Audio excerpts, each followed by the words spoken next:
Very thankful tayo iniabot Diyos ta pati weather cooperate. But anyway, as you witness, this is a cooperation amongst different countries supporting this project.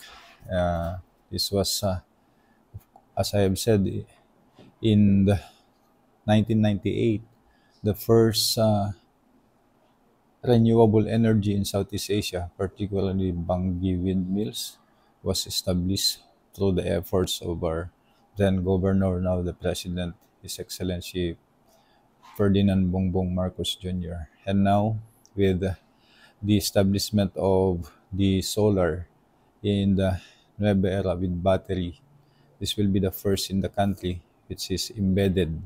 Embedded, that means it will go directly, whatever will be the power or electricity being produced by this farm, it will go directly to the distribution line of the utility, which is INEC. And you heard it from the AGM a while ago that hopefully it will again decrease the rate of electricity in our province. Not only Nueva Era will benefit with this project, but the whole province of Ilocos Norte, being the area of the whole distribution utility, which is INEC. So the AE Solar, the German company, will provide the panel, and the Japanese company will provide the technology for the battery, the design, engineering. Malaysian and Indonesian are also involved in this project. And the proponent is a local company partnering with these mentioned companies in the different parts of the world.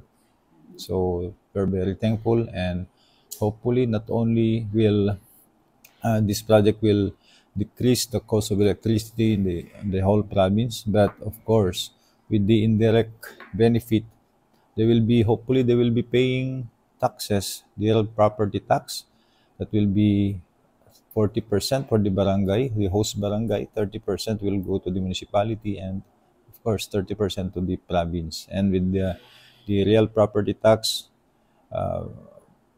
it will be there will be a part of it will be go to the SEF, the Special Educational Fund. That's why all our students were here or were there during the groundbreaking, and with the support of the IP, because there is a continuous dialogue with the IPs, and they're very much welcome this project. They want this project. Instead, as you have heard from the Federated Chieftain, that they don't want mining here, they want renewable energy to establish in this municipality.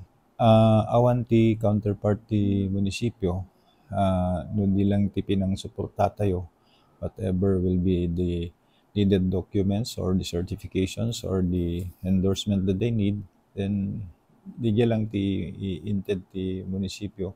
But of course, initiate met laeng ti sinuportaran ti na dumaduma nga ti barangay, ti munisipyo, ti IPs tayo. So bale private na company detoy can digiti taga different countries so that the counterpart da when no partners da. Sir, manong hektarya ken anna iti nagbalin nga rason no apay nga dito Nueva Era nakita da nga pangipatakderan da, sir? Nangaganyo ko ni AGM itay, medyo mana OD ba city development ditoy, may panggad dito electricity tayo. Bali agga po pala ngamin jay lawag, jay napo ko lawag. The grid jay agga po ditoy. At na dumanon dito dumayan na po. Medyo ag-fluctuaten digiti kumapsot at nakindulo kami. Kahit normal pas to deta, bali agsabit ton. Agga punton ti Nueva Era, madalanan di ban na Marcos, Dingras, agloop nga mapan ni jay Solsona pidig, sarat, agsubli jay lawag. So, napumintas ti serbisyo, bumaba pa iti presyo. TJT nangayatan iti INEC. And the good thing about this is fixed rate. Tinaka-fixed rate na for 20 years. Wow. So, DJ fossil fuel tayo, hindi diesel tayo.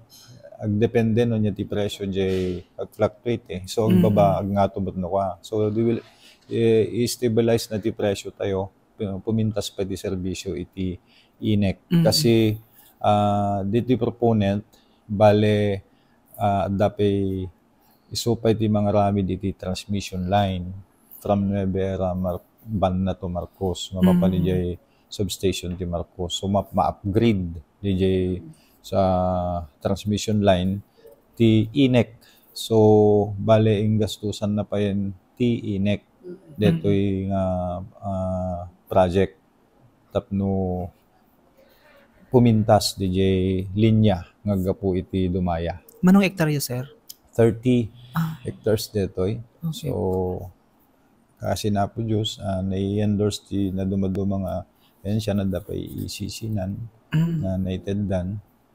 Di lang approval ton numapan JERC DJ rate nga impropose da. So ti year oreda. Ken DJ kontra. That hopefully agsangpit siguro kunada mga materyales in nakidama gagitay next month.